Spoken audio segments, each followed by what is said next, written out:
So this is a moment of a reflection, and also moment of a question and answer.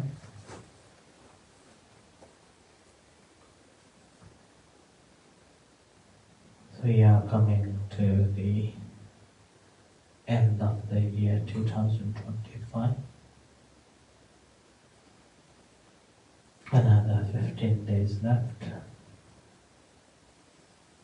The 2025 will be gone, and 2026 will replace.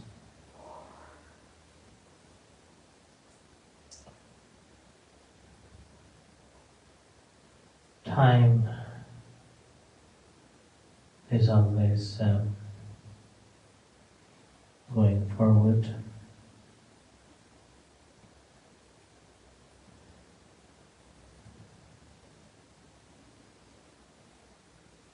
And with that going forward, things will be changed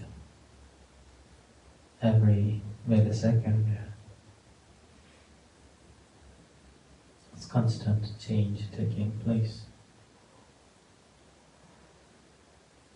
And nothing is the same thing. We may appear to be the same person, but we are different. Things such as the house, the car, the material things that we possess may appear to be the same, but they are not the same. There is a constant repairment going on in the house, constant cleaning taking place.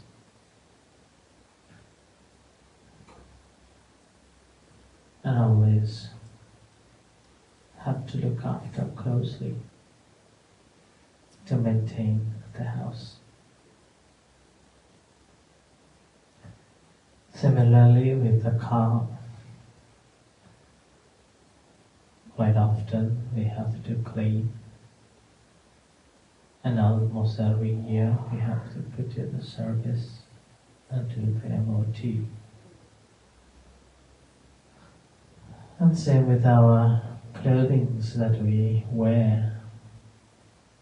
We cannot wear the same clothes for many weeks, for many days or weeks. We got to wash it to make it clean and feel clean.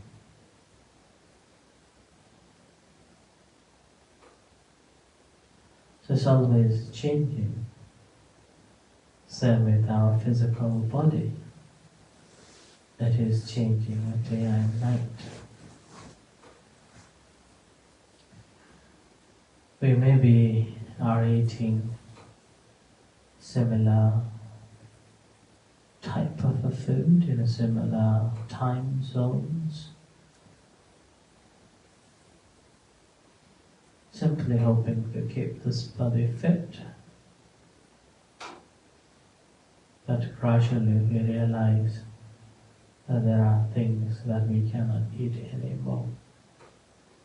And there are things that once we eat it, we feel uncomfortable in our stomach, or even to harm our physical body. So we give up. And even we notice that after we have eaten something, used to digest it much quicker, whereas now it's taking quite longer and feel uncomfortable. And within this body again, used to be very fit and functioning properly without any troubles, and now it is not. Even to sit for some time, we feel pain, or once we sat for some times standing up, then again they feel discomforts and tiredness or pain and sleepiness in our legs. These are all changes.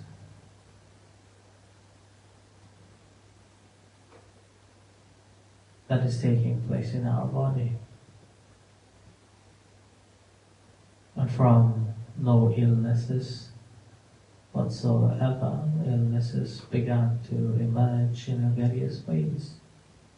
Some due to lack of a care in our own lifestyle, others are due to the food or drinks that we consume, causes other troubles, other issues.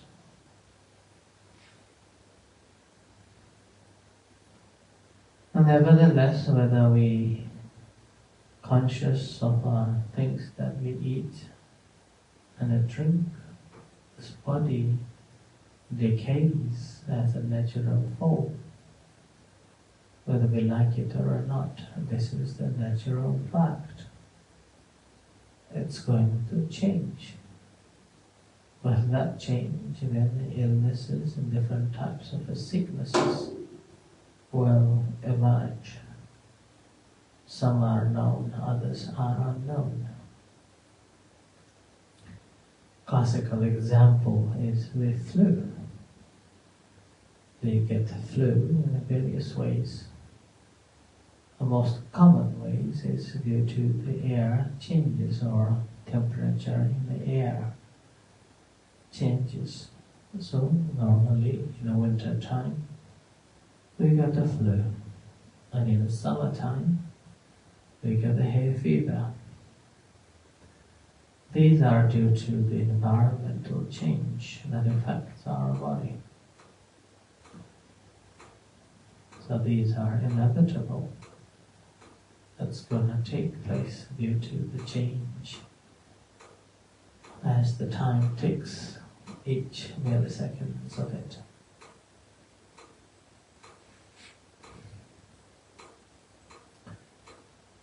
Now we have no control over these changes. We cannot stop. Doesn't matter how hard we want to stop it, but we can't. It's the natural law. It has its own law that will take place. It won't listen to anybody. Doesn't matter how many times you pray to the God or any Devas or any celestial beings, or doesn't matter how many times you go for pilgrimage. It won't help.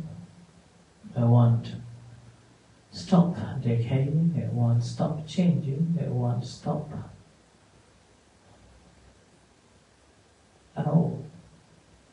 This is a natural fact. It takes place.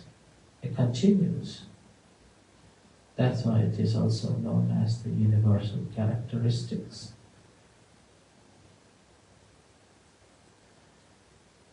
In the midst of this change, and again, there is a tendency that we want to otherwise. As a result, we feel dissatisfied, and disillusion, and then also suffering, because that's not happening as we wish it to be. That's why the first teachings of the Buddha is to recognize, why am I having suffering? The moment when we understand why am I having suffering, then we realize the main root cause of this suffering is our desire not to be what the natural characteristics is about. So first thing that we want is not to get sick, not to get old, and not to be dying. So that desire, we want to be young, we want to be fit, and we want to live longer. That desire actually driven by ignorance, so we fight against the natural law. And with that fighting, that cause more troubles to come.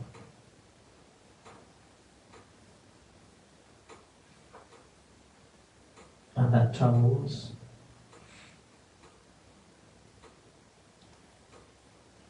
creates more troubles in our life.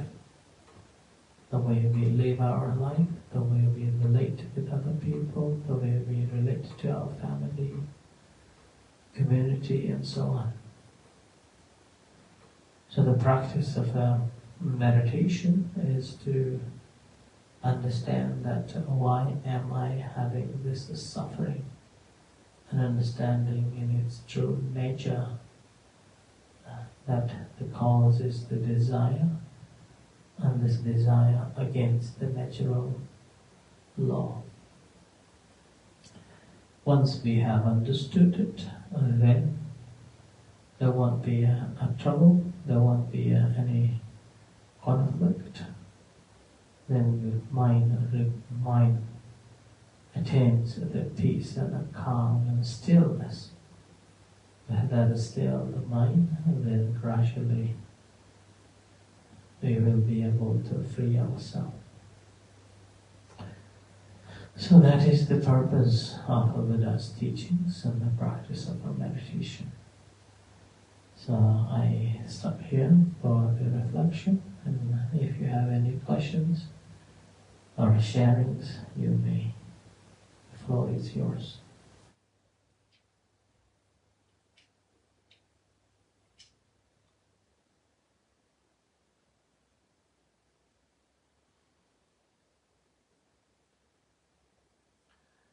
If not, let's do this loving kindness cultivation for loving kindness charity.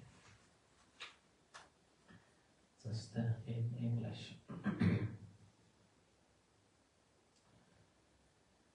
May I abide well-being in freedom from affliction, in freedom from hostility, in freedom from ill will, in freedom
May they be released from pain.